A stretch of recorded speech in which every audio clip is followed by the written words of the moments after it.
Call the roll, please. Kirkland, Yes. Height, Walling, Yes. Schott, Yes. Klein. Yes. Thank you.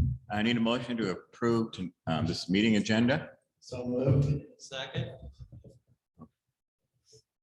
Any discussion about the agenda?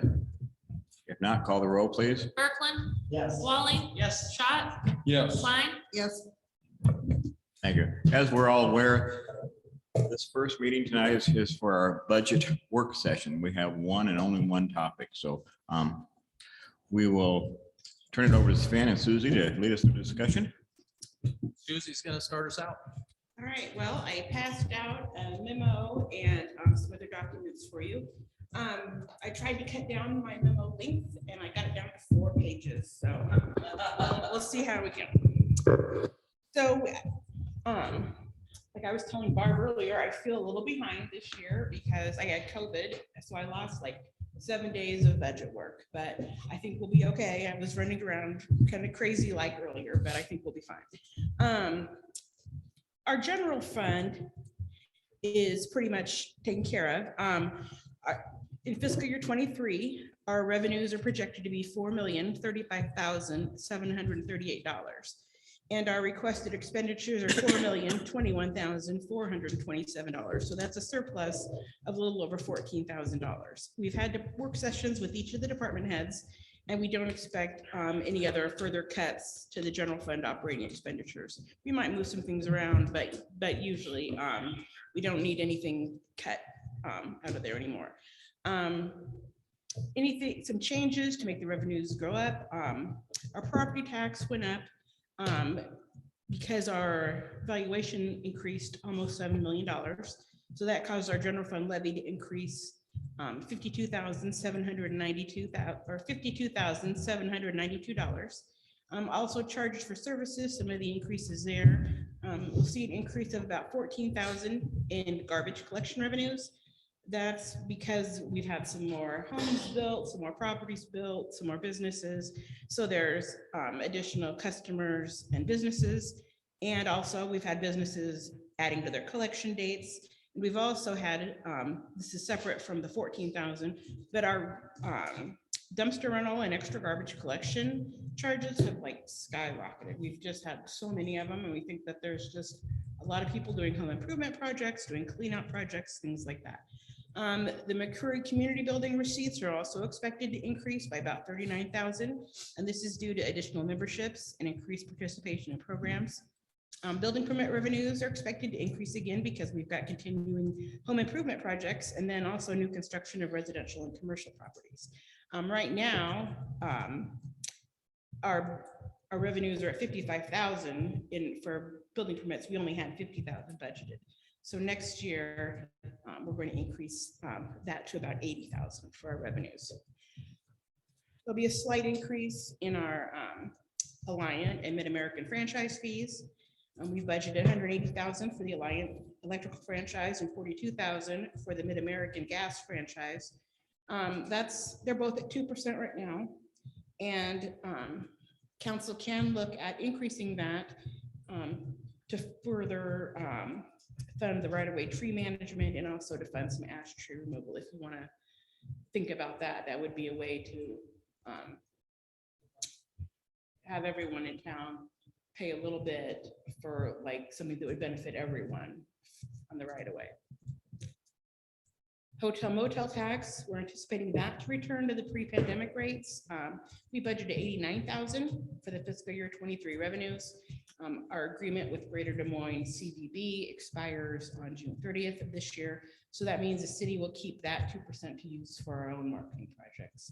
And Sven is going to be working with the chamber to determine how to best use those funds.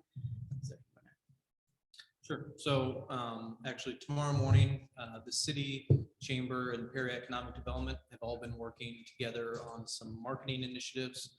We went through the rebranding process. So we'll probably be having conversations around, out of all of that 7 sevens, how are we using that appropriately and all working together. So making sure that we use all those funds the most responsible way. And something that the fire department has brought up is they plan on requesting to the city council that fire service charges be charged to property owners and or insurance companies for calls received and responded to. Although those are typically regarded as free services funded through property taxes, charging fees is something that many other departments are doing now because, as you know, our revenue sources are dwindling from the state and from other areas. So we kind of need to figure out some new revenue sources. So Chris can talk to you about that after this. Many of the fees will be like covered on the homeowner's insurance policy or the vehicle policy if there's a vehicle fire.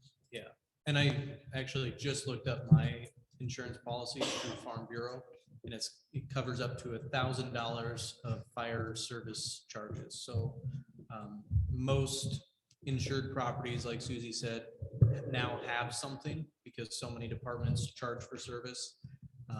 And it's really kind of a change in perspective of the property taxes provide the availability, much like the availability charge of our sewer fund. But then you're charged if you use it. So the base property taxes really fund the service being available and then pay per use essentially. So I think Jack was just telling me that I think there's 4 calls on Monday or Sunday or Monday. Sunday. So, definitely a lot of use that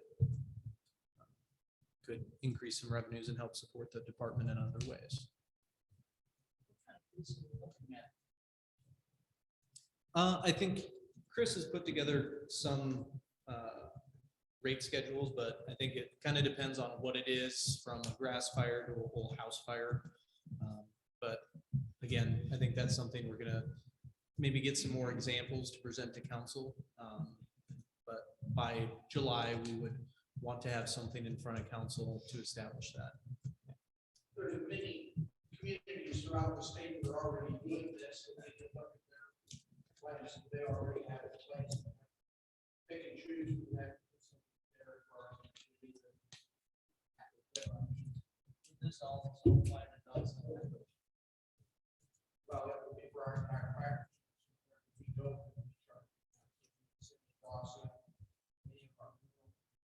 area wherever we go.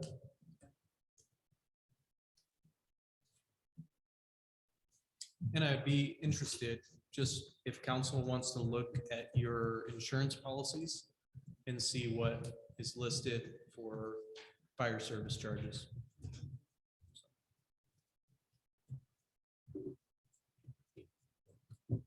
And really, it's kind of money left on the table for us. I think there could also be, I think usually there's an appeal process if somebody doesn't have insurance or can't afford it or something like that. But if most home policies have that and we're not charging it, then we can't get that from the insurance companies. I'm just wondering if that comes out of deductible first. Well, Which it probably does. probably, but that's also probably going to have more than that in damage. Yeah. With the fire, that the fire department.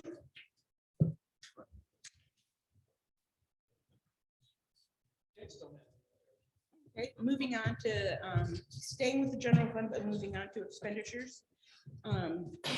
Wage increases for Teamsters and the ASME union contracts. This is going to be the second year of these contracts. And those wage increases will be 4% each. Also for the department heads and other non-union employees, they're also estimated at least a 4% increase.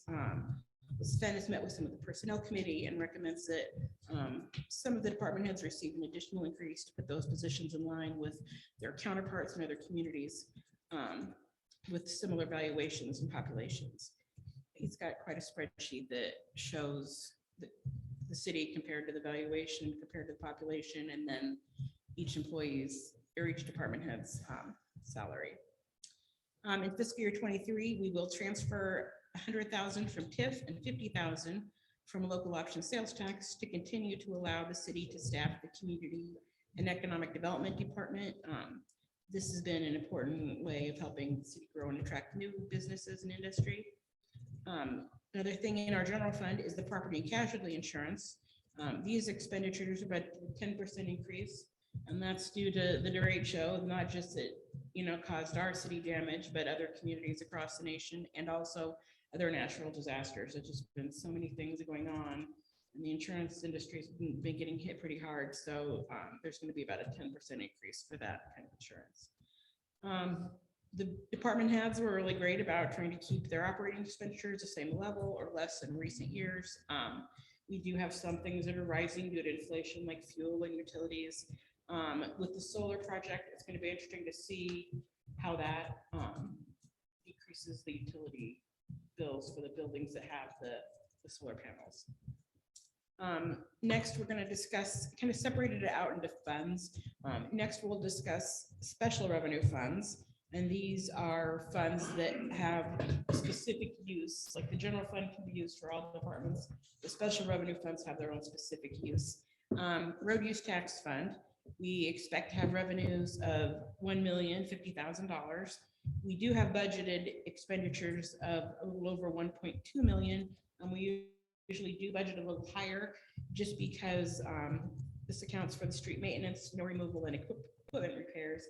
Even though they usually don't use their entire budget, they are able to use like their fund balance if necessary. The benefit fund, that's where we have all of our insurance premiums. Health insurance premiums, we're expecting a close to, it's a 9% increase. Dental insurance, about a 5% increase, in life insurance, a 5% increase. We don't anticipate any increase on the vision insurance, even though that's a very small expenditure. Our work comp insurance, that's where we have the problem, and that's what's going to cause our levy to increase. Our work comp premium this current year is $53,606. Next year, it's going to be $136,580, which is a 255% increase. Our mod factor increased because of 2 very large claims. And also then when you have your mod factor over 1, then you lose all your other credits, like your loss experience credit. So we are still working with IMWCA to see if we can use reserve funds to alleviate some of this huge increase. Local option sales tax, we expect that to bring in at least $2 million in revenues. We do transfer 20% of that to local option building maintenance fund to fund the maintenance department and some building maintenance projects. Then we transfer around $850,000, or we transfer a lot to debt service. I mean, that leaves around $850,000 available for capital expenditure requests. And Sven's been working with the department heads on prioritizing their requests. So he will have an update. I don't know if you want to do it now or after this. I'll do it after. Okay. All right. And then, like I said, many of the special revenue funds, like Library Gift Fund, the Lease Park Fund, Senior Fellowship Fund, the Carnegie Library Fund, Caboose, Towncraft, the New American Legion Building. These funds have revenues that are designated to be used like in a specific way. In some instances, we do transfer local option sales tax to cover any overage, which is this building, and the Carnegie usually has an overage that the fundraising or any kind of building maintenance agreement or sharing agreement doesn't cover. Moving on to debt service, we have several items under this. I'll try to make it quick. Local option sales tax pays for the bond payment for the Energy Bank loan agreement, the Sallyport loan agreement, the payment for the garbage truck and equipment loan from 2018, the 2019 airport improvement bond, and then we also transfer money to debt service for the McCreary Center renovations, and also for the HMA resurfacing from 2020. There's money then besides that to debt service, we transfer $130,000 from road use tax to the HMA fund. And we also transfer some money from TIF, $146,000 for the downtown improvement project and the 28th Street project. Sven and I were talking, and we wanted to kind of see how local option sales tax affected our debt service fund. So in fiscal year 23, just around 690,000 of the collected local option sales tax funds are used for debt payments that we just talked about. If we had to put this on our debt service levy on the taxes, that would be an increase of $4 per thousand valuation, which would put our levy at over $22. So local option sales tax really does help to keep our property taxes in a reasonable area. And with that, that also does not include the general projects or acquisitions we make that would otherwise land on the debt service levy. So we do about, probably $1.5 million worth of stuff each year that would fall into that. So that would probably be closer to $8 additional, just to equal out what we use. So we did want to highlight that. There's been a lot of conversation about local option sales tax this year and some possible changes, but it doesn't seem like what changes would happen this year would affect us at all. We've been keeping up with the League of Cities, and everybody should get the legislative link every Friday. So keep up on that. But a lot of communities specifically spell out that 50% or whatever percent they set would have to be used for property tax relief.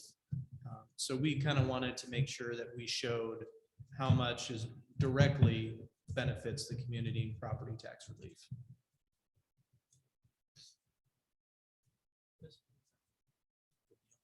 All right.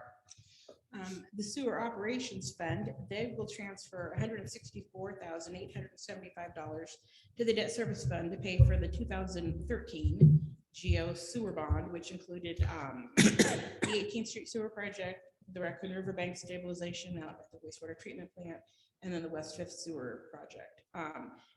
Now, with our with the 2021 SRF sewer revenue bond for the wastewater treatment plant improvements, our debt service repayments have begun. So for fiscal year 2023, sewer operations will transfer $339,177 to the sewer sinking fund, which is the fund that the debt is paid out of.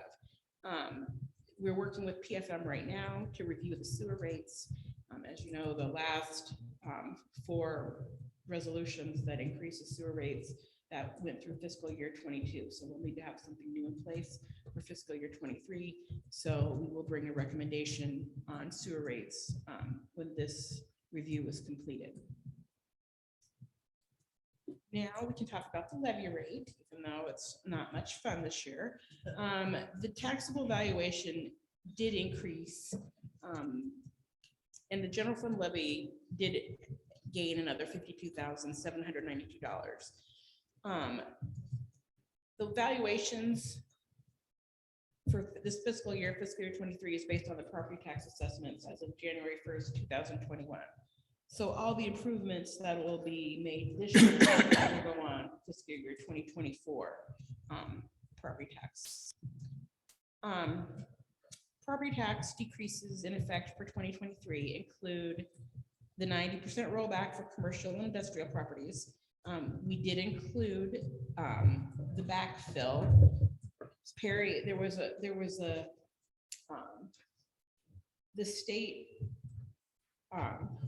set up 2 different, I can't remember like what the minimum was, but we will have our backfill will decrease over 8 years until it goes away. Some of the cities with larger valuations or increases in their valuation, they are going to be on a 5-year sundown period. But we were definitely on the 8-year sundown period. So we will get $60,832 for fiscal year 23, and then that's split out, of course, between general fund, benefit fund, and debt service. And then that'll decrease until the final year, and then we won't get any backfill at all for that commercial property tax decrease. Now, the multi-residential property tax decrease is still in effect. There's a rollback on that property. That used to be taxed at the same multi-family or multi-residential property class used to be taxed as the same as commercial. Now it is taxed, it's rolling back to the same rate as residential. They are doing this over a period of time, but this year it decreases from 67.5 to 63.75. And the city, none of the cities or counties receive any backfill on that property tax decrease. Speaking of the residential valuation rollback, that also decreased from 56.4094% this current fiscal year to 54.1302%. So on a house that's valued at $100,000, this current year, they're taxed at $56,409. Next year, their property tax will be based on 40 or 54,130,000. And then, of course, the benefit fund levy, that includes FICA, IPERS, police retirement, health insurance, and work comp. That increased from 1.1 million in fiscal year 22 to 1.3 million in fiscal year 23. So this is what caused the majority of the tax levy increase. So the benefit fund levy is currently 6.59. It'll be 7.750 fiscal year 23. We've gotten closer to the $18 mark for our tax levy rate. The current year is 17.97 per 1,000 valuation. In fiscal year 2023, at first blush, we are looking at 18.49 per 1,000 valuation. That's an increase of 51 cents per 1,000 valuation. However, we've been looking at the budget and we think there are two adjustments that can be made to decrease it about 28 cents per 1,000 valuation. If we make a transfer from the sewer fund to the benefit fund in the amount of $25,000, that will assist with administration, maintenance, and other related benefits. This has been done in past budgets. And also we can use the benefit funds portion of the commercial and property tax replacement backfill. That's around 14,000 to further reduce the levy rate. So we could get it down from 18.49 to 18.20, which is still an increase of 23,000 or I'm sorry, 23 cents per 1,000 valuation.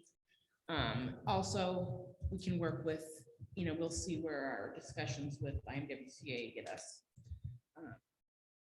And I just wanted everyone to know, like, the levy rates and budgets can decrease after we publicize it, they just can't increase. So even though the max levy rate increases the high levy at 18.51, we can decrease it and there's no penalty or anything like that. I did since since backfill did or since the residential rollback did decrease, if you turn to a page, it's like got a blue box on top and a peach colored box on the bottom. I took two houses built in Perry. We have house one that was built in 1949.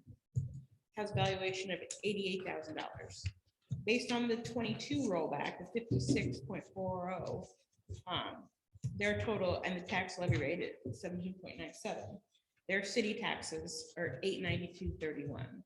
If we look at it for this upcoming year, assuming that the valuation stays the same, we've got a rollback of 54.13%, and the city tax rate of 18.2, almost 21%. That's tax rate of 867. So that really means that your taxes would decrease, like if your house was valued at around $88,000, your taxes based on the rollback would decrease. Same thing, I did another house, a different valuation, built in 2010, valued at almost $180,000. That your tax rate, because of the rollback, would decrease almost $51. So even though our tax levy rate would go up, because of the decrease in the rollback, your rate would actually go down slightly. And it's not a big amount, but it would go down some. So it wouldn't put too much of a hurt.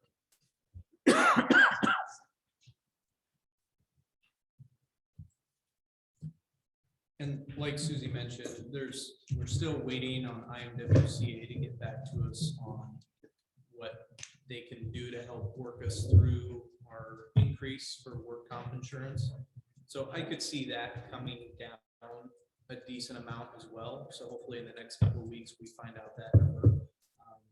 And then There's also the option that we could transfer from our local option sales tax fund balance to basically buy down some of that debt levy, or whatever levy we would want, transfer those funds and reduce that property tax levy as well. And that's something that we've done in the past here and there just to offset some increases. And that might be the thing to do this year, because in conversations with the county, they're expecting assessments to go up this year that would be on for next year. So it might be a good year where our benefit fund is going up quite a bit, that we have to increase that levy. We'll have more taxable valuation come next fiscal year. So that would probably come back down. So this might be a good year to kind of have a little bit of a cushion to help bin that out a little bit. So something to keep in mind, but again, this is kind of that first blush of the budget that we always have. And then Susie works her magic and continues to get some of this stuff down, but really, you know, those two things that Susie outlined are kind of the minimum that we would recommend doing. But then we could also, like I said, use a fund balance somewhere to bring that. Now, doing the math, those two items we discussed, the transfer and then using the backfill, that will get us, that decreases our levy about 28.5 cents. We would need to decrease or transfer in or use from another fund for the debt service or benefit fund levy, another like $36,500 to get us under the 18. So that's the magic number that we're looking at, is around 36.5. So will we publish the Well, that for the max levy, yes, because now there's 2 public hearings. So, and that, I don't really, the max levy, that's the max property levy, and that doesn't even include debt service. So that's the one that it's going to be approved tonight that they added in. Now, at the next meeting, what we'll do, let me look at the dates. March At 7th. the March 7th meeting, that's when we will approve, set the public hearing. And then on March 21st, that's when we'll hold the public hearing. So by March 7th is when we'll need to have our final number in place. So on that levy, we should, what we publish then should be our true levy. Just for our first max levy is going to be the one that's higher than normal. We were talking for that March 7th meeting, either similar to this, a work session right before the regular city council meeting, or even just a special, line of a work session during the regular council meeting. It shouldn't be a lot of information. It'll just basically be this final levy and then recommendation for capital expenditures. So it's okay with everybody. Might just look at putting it on that regular council meeting agenda for March 7th and just take probably 15 to 30 minutes to talk about the budget. And then continue with the regular council. So,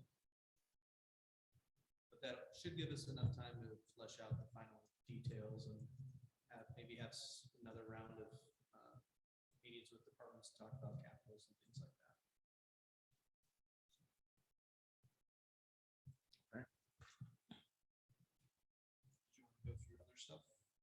The capitals? Well, what else I included in the packet was a spreadsheet that shows the requested expenditures and revenues. As you see at the top, which is usually it's the general fund where we have, the most issue with trying to get that in control and under budget. So this year, it was a very nice surprise that we were doing okay in the general fund. We have a surplus of $14,000. And then you'll see like the road use tax fund, of course, that has a deficit of 150,000, but we probably will not use all of their expenditures. That would just be in like worst case scenario. You'll see that like local option sales tax, those are not going to be final numbers because the capital expenditures still need to come out of there. The town craft building fund that has a deficit of around 9,000. That'll be transferred over from local option because we get around 6,000 from DMAC using the building. But if there was any donations or any other revenue we had, we could use that. And then same thing with Carnegie.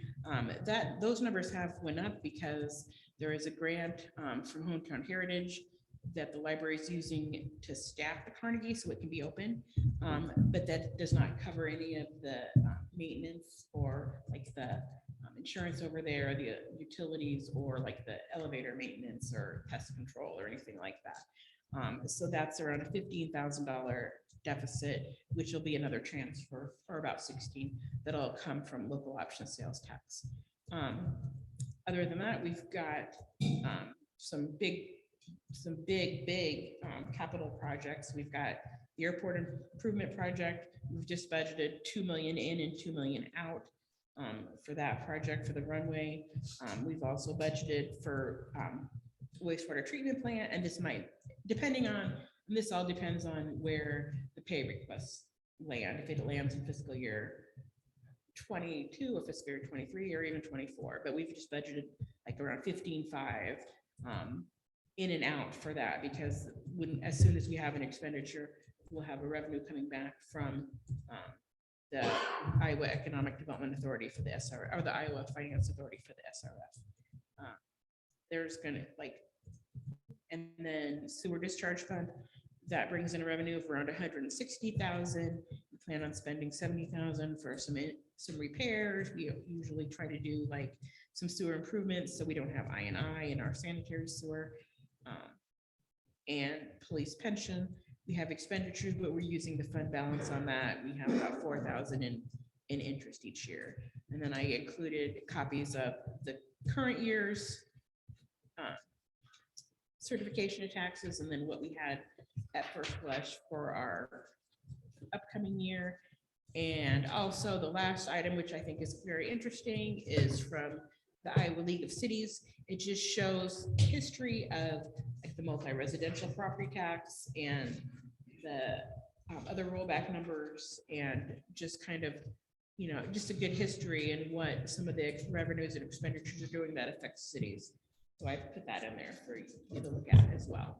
And I think one important thing to note for next year is that the multi-residential rollback, this is the last year of kind of the phase out, and then it drops around 10% next year in one blush. So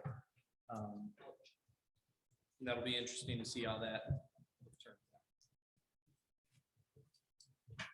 out. And then I sent out all of the capital expenditure requests and then a summary PDF of all of them. And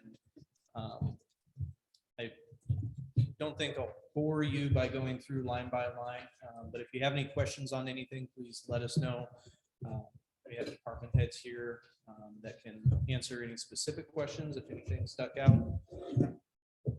Otherwise, we'll be spending the next couple of weeks, like we mentioned, going through and kind of whittling some of this down, because we have about $850,000 of local option sales tax to spend and about 2.376 million in requests. So some of those are some larger items that we would likely do small loan on or something like that to spread those out. But you can see there that there's some trimming to do. Another thing that Susie and I will do is every year we kind of assess what our fund balances are for the maintenance fund and the local option sales tax fund. And we've kind of set our own internal minimum balance that we would like to keep in those. So we'll be looking at that and seeing if there's some that we could recommend using some of the fund balance to kind of help bolster a little bit of this. We always budget fairly conservatively with local option sales tax. One, just in case something crazy happens. I was very nervous about the pandemic, but that actually turned out that everybody just sat at home and ordered stuff online or shopped locally. So that turned out fine for us. But you never know what is around the corner, unfortunately, in today's world. So I think our estimate from Department of Revenue was about 2.2 million, 2.25. Closer to 2.3. 2.3. So we did estimate low. So we do that every year. So we do collect more, and then there is an adjustment every year in November. So we never know what that is. But it's been fairly healthy the last couple of years. So we definitely do have a pretty good fund balance that I'm sure we'll feel comfortable recommending spending ahead a little bit, not ahead, using some of that fund balance towards this year's projects. So kind of, I really liked being able to get ahead of ourselves a little bit on, kind of saving back and being conservative for last year or this current year, and using some of that balance to help the next year that we know 100% is there. We're not kind of betting on what the world holds for the next 18 months. So. Any questions on any of that? Anything else to present or any other questions, discussion before we adjourn this budget workshop meeting? If anybody in the next couple of weeks, if you have any questions or get to looking through stuff more, please let either Susie and I know. We're happy to answer any questions. Otherwise, like I said, we'll be working on the levy rate, seeing what we can do there with work comp and some other things. And then we'll be working with our departments to help prioritize capital expenditures. So. Anything else before we adjourn? If not, we will adjourn this meeting at 5:07 p.m. and reconvene at 6 o'clock for our regular city council meeting. Thank you, everybody, for coming out on such a beautiful day.